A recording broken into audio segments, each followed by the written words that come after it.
Good morning, my sweet children. How are you all? I hope you will be fine. So, today I will teach you a new chapter. Our chapter name is Sarfaroshi ki Tamanna. Okay, so let's start. सरफरोशी की तमन्ना। तो यह क्या है सरफरोशी की तमन्ना?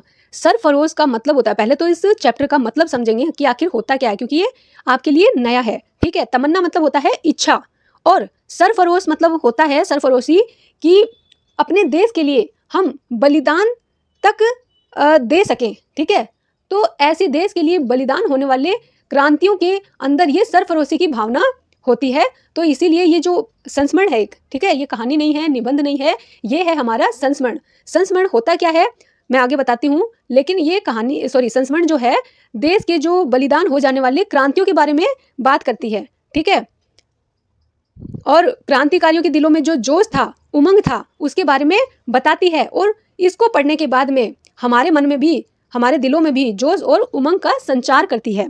ठीक है, तो अब मैं बताती हूँ संस्मरण क्या होता है। संस्मरण वह अपनी जिंदगी का एक अविस्मरणीय पार्ट होता है, मतलब एक ऐसी घटना हमारी ही जिंदगी में जो बीत चुकी है, ठीक है, उसको याद करते हुए उस घटना को एक निबंध के रूप में देना या फिर एक कहानी के रूप में देना, उसी को ही संस्मरण कहा जाता है।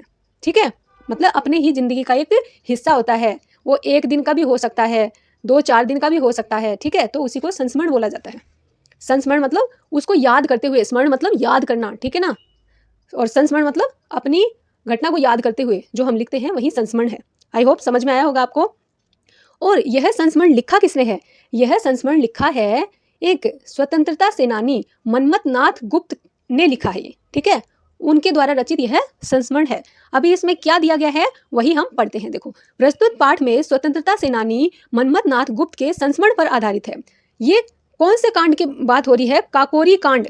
कौन सा कांड? काकोरी कांड। उस टाइम में अनेक कांड हुए थे, जैसे जलियांवाला हत्याकांड है ना, काकोरी कांड वैसे ही है ये। कांड मतलब होता है घटना। काकोरी कांड में अनेक क्रांतिकारी पकड़े गए थे। ठीक है, उसमें देखो किन की बात आई है। राम प्रसाद बिस्मिल, राजेंद्र नाथ लाहिड़ी और रोशन सिंह को फांसी की सजा हुई थी। ठीक है, पकड़े तो अनेक क्रांतिकारी गए थे, लेकिन इन 3 क्रांतिकारियों को फांसी की सजा हुई थी। कौन से हैं ये नाम? फिर से मैं रिपीट करती हूँ, राम प्रसाद बिस्मिल, राजेंद्र नाथ लाहिड़ी और रोशन सिंह। ठीक है, फांसी की सजा सुनाई जाने वाले दिन स्वतंत्रता सेनानियों की मानसिकता को उजागर करता है यह संस्मरण। मानसिकता मतलब उनके दिमाग में क्या चल रहा था, उनकी सोच को उजागर करता है। ठीक है, चलिए स्टार्ट करते हैं। यह दिन यूं तो दूसरे दिनों जैसा ही था, ठीक है, पर भारतीय क्रांतिकारियों के इतिहास में एक विशेष दिन था। उसी दिन सब सुबह सुबह उठ गए। कैदी रसोइये ने विशेष खाना बनाया। जो कैदी लोग होते हैं उनको अलग अलग तरह का काम दिया जाता है। ये तो है नहीं उनको 24 घंटे जेल में ही रखा जाता है। ठीक है, उनसे वहाँ पे काम भी करवाया जाता है। किसी से जैसे लकड़ी तोड़ने को बोल दिया, किसी को खाना बनाने के लिए बोल दिया, किसी को आटा पीसने के लिए बोल दिया। तो इस तरह से सब क्या है, मिलकर काम करते हैं वहाँ पे। तो रसोइया जो था, कैदी रसोइया था, उसने क्या किया, आज विशेष खाना बना। विशेष मतलब एक अलग टाइप का, जो जो डेली बनता था ना, उससे डिफरेंट खाना बनाया, स्पेशल खाना। जेलर का नाम दिया गया यहाँ पे अब्दुल। जेलर कौन है? अब्दुल। ठीक है, जो कैदियों के साथ में रहता है, उन पर नजर रखने के लिए। ठीक है, तो ये जेलर की ड्यूटी होती है, उन कैदियों पे नजर रखने के लिए, उसी को जेलर बोला जाता है। तो जेलर का नाम है अब्दुल। तो जेलर अब्दुल सवेरे ही आ डटा। आ डटा मतलब सवेरे सवेरे ही वो आ गया था, मॉर्निंग टाइम में ही।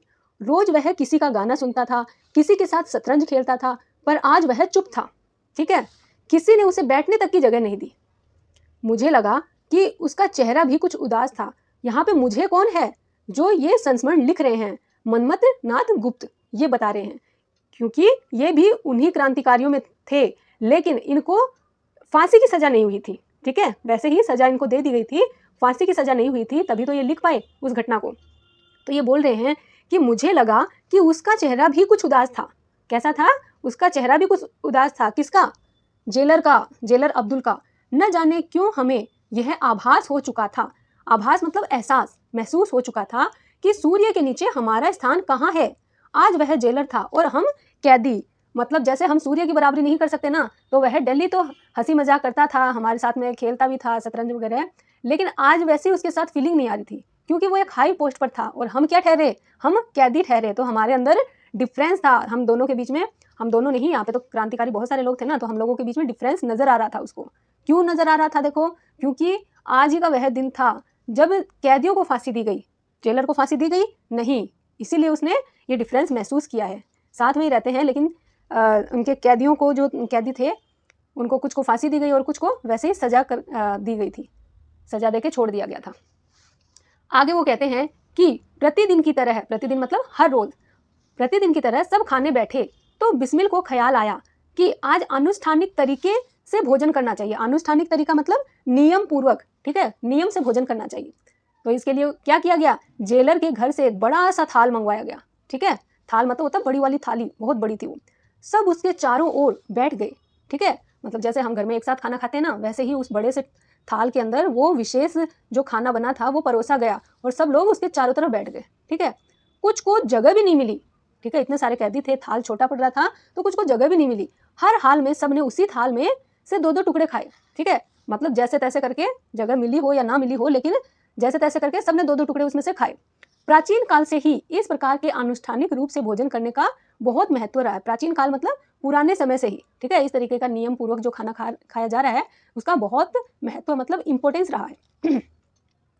हम सब ने अच्छे कपड़े पहने, देखो अच्छा खाना तो खाया ही खाया था, उन्होंने अच्छे कपड़े भी पहने थे आज। हल्दी घाटी के योद्धा भी इसी प्रकार अपनी अच्छी पोशाकें पहनकर गए थे। जब हल्दी घाटी का युद्ध हुआ था, किनके बीच में हुआ था? हल्दी घाटी का जब युद्ध हुआ था तो वो उस टाइम पे उसके योद्धा भी अच्छी अच्छी पोशाक मतलब होता है कपड़े, ठीक है, ड्रेस पहनकर गए थे। रोशन सिंह ने अपनी इत्र की शीशी से सबको थोड़ा थोड़ा इत्र लगाया। इत्र क्या होता है? जिसको परफ्यूम, सेंट ये सब बोलते हैं ना, तो उसी को बोलते हैं इत्र। पहले वो स्प्रे वगैरह में नहीं आता था, ठीक है, वैसे ही लगाया जाता था, इसीलिए फूलों का रस समझ सकते हो, ठीक है, परफ्यूम आज के टाइम में समझे तो परफ्यूम एक तरह से। अब बेड़ियां डलवाने की बारी थी। बेड़ियां किसको बोला जाता है? जो जंजीर होते हैं, कैदियों को जो जंजीरें पहनाई जाती हैं, देखा भी होगा आपने टीवी में, सीरियल में, कभी मूवी वगैरह में, तो बोले कि अब बेड़ियां डलवाने की बारी आई, ठीक है। जेलर को हिदायत थी, हिदायत मतलब आदेश था, ठीक है, आदेश मान लो या निर्देश मान लो, मतलब इंस्ट्रक्शन था। क्या था? कि हमारी बेड़ियों की कीलों की जांच कर ली जाए कि कहीं कोई जो बेड़ी है वो लूज तो नहीं पड़ी है, ठीक है, ढीली ढाली तो नहीं पड़ी है, कैदी भाग तो नहीं जाएंगे, तो उसको चेक करने के लिए बोला गया। मेरी बारी आई तो मैंने अब्दुल से पूछा कि वह इतना भावुक क्यों हो रहा है। भावुक मतलब इमोशनल क्यों हो रहा है। बड़ी मुश्किल से पता चला कि किसी बड़े अधिकारी के कहने पर फांसी के कैदियों वाली 3 कोठरियां साफ की जा रही हैं। 3 कोठरियां साफ की जा रही हैं, इसका मतलब क्या है? कि 3 लोगों को फांसी की सजा सुनाई जाएगी और उन 3 लोगों को अलग अलग उस कोठरियों में रखा जाएगा, ठीक है। तो उसको एक बहुत पूछने पर यह है पता, इतना तो पता चल गया था कि 3 लोगों को फांसी की सजा होने वाली है। फिर वो आगे बोल रहे, मुझे लगा कोई भी जज अपने फैसले से पहले जेल वालों को खबर क्यों देगा। मतलब भाई सजा तो पहले सुनाई जाती है ना, कोठरी तो बाद में साफ होनी चाहिए थी सजा सुनाने के बाद में, लेकिन यहाँ पे क्या हो रहा है? यहाँ पे तो पहले ही हो रहा है, ठीक है, मतलब जज को जो फैसला सुनाना है उसने वो अपनी बात पहले ही जेल वालों को लीक कर दी है, फैला दी है वहाँ पे। बंदूक और पुलिस के बीच हम लॉरी में बैठे, लॉरी होता है ट्रक, तो जब कोई भी कैदी को लेके जाया जाता है तो पुलिस वाले भी बैठते हैं, ठीक है, और वो बंदूक लेकर बैठते हैं कि कोई कैदी भागेगा तो उसको, अगर वो वैसे बंदूक से डर गया तो ठीक है, वरना उसको गोली मार दी जाती है, ठीक है, तो सेफ्टी के लिए। हमने रोज की तरह क्रांतिकारी गीत गाने शुरू कर दिए। क्रांतिकारी थे ना, इसीलिए वो बोल रहे हैं कि हमने रोज की तरह क्रांतिकारी गीत गाने शुरू कर दिए। रास्ते में हमने एक ऐसी गाड़ी देखी जिसमें सामान लदा हुआ था। कैसी गाड़ी देखी? जिसमें बहुत सारा सामान लदा हुआ था। हर सामान पर एक कागज चिपका हुआ था, जितना भी उसमें सामान था सब पे एक कागज चिपका हुआ था और उस कागज पे कुछ लिखा भी हुआ था। क्या लिखा हुआ था? उस पर हमारे जज का नाम लिखा हुआ था, जो उनका जज था ना, जो फैसला सुनाने वाला था, उसका नाम लिखा हुआ था। तो स्पष्ट था, स्पष्ट मतलब अब क्लियर था कि हमारा फैसला सुनाकर वे भारत से बाहर छुट्टियां मनाने जाएंगे, ठीक है, मतलब वो जज का ही कोई सामान था, ठीक है, तो उस पर सब पे नाम लिखा हुआ था। जैसे एयरपोर्ट वगैरह पे जाते हैं और है नाम वगैरह मेंशन रहता है बैग्स पे, तो या सूटकेस पे, तो हमको इतनी प्रॉब्लम नहीं होती है। अगर मान लो कहीं कई बार ऐसे इधर उधर हो जाता है सामान तो प्रॉब्लम नहीं होती है। तो वो ऐसा उनको क्लियर हो चुका था कि हमारा फैसला सुनाकर वो भारत से बाहर मतलब इंडिया से बाहर छुट्टियां मनाने जाएंगे। अदालत के बाहर भारी भीड़ थी, ठीक है ना, अदालत के सामने बहुत भीड़ थी। सब सरफरोशी की तमन्ना अब हमारे दिल में है गाना जोश से गा रहे थे। ये गाना है, ठीक है ना, सरफरोशी की तमन्ना अब हमारे दिल में है, मतलब हम अपने देश के लिए जो करना पड़े कर जाएंगे, ठीक है, अपने देश के लिए सर कटवाना पड़े, मरना पड़े, मिटना पड़े, तो हम वो भी कर जाएंगे, ऐसी हमारी तमन्ना है, ठीक है, इच्छा है। ये गाना जोर से गा रहे थे, चारों तरफ यह आवाज गूंज रही थी, इतने सारे लोग एक साथ गाएंगे तो आवाज गूंजने लग गई थी। जज के आते ही चारों ओर सन्नाटा छा गया। सन्नाटा मतलब क्या होता है? सन्नाटा मतलब होता है चुप्पी, साइलेंस, शांति। जज ने कहा, षड्यंत्र प्रमाणित हो चुका है। षड्यंत्र मतलब होता है साजिश, ठीक है, और प्रमाणित हो जाना मतलब सिद्ध हो जाना, उसका सबूत मिल जाना कि जो भी ये काकोरी कांड हुआ था, किसने ये षड्यंत्र रचा था, किस किसका उसमें हाथ था, ये सब प्रमाणित हो चुका है, मतलब क्लियर हो चुका है, सबूत मिल गया इसका। तो एक एक कर मुझे भूपेंद्र, जोगेश, गोविंद, मुकंदीलाल आदि को सजा सुनाई गई, ठीक है। अंत में सुनाई फांसी की सजा। किसको? हमारे 3 साथियों को, जिसके नाम क्या थे? जिनके नाम थे राम प्रसाद बिस्मिल, राजेंद्र लाहिड़ी और रोशन सिंह, ठीक है। ये नाम जरूर याद रखना है। काकोरी कांड में किन 3 क्रांतिकारियों को फांसी की सजा हुई थी? राम प्रसाद बिस्मिल, राजेंद्र लाहिड़ी और रोशन सिंह, ठीक है। उस वक्त राजेंद्र के चेहरे पर वही बाल सुलभ मुस्कान थी। जो इसमें राजेंद्र लाहिड़ी थे, उनके चेहरे पर बाल सुलभ मुस्कान मतलब क्या होता है? बाल सुलभ का मतलब होता है बालकों के समान, ठीक है, बालकों की सी, मतलब जैसे बच्चों के चेहरे पर उनकी मुस्कान कैसी होती है, वैसी थी। बिस्मिल जो थे, उनके चेहरे पर कैसा भाव था? उनके चेहरे पर अवज्ञा का भाव था। अवज्ञा मतलब अनादर का भाव था।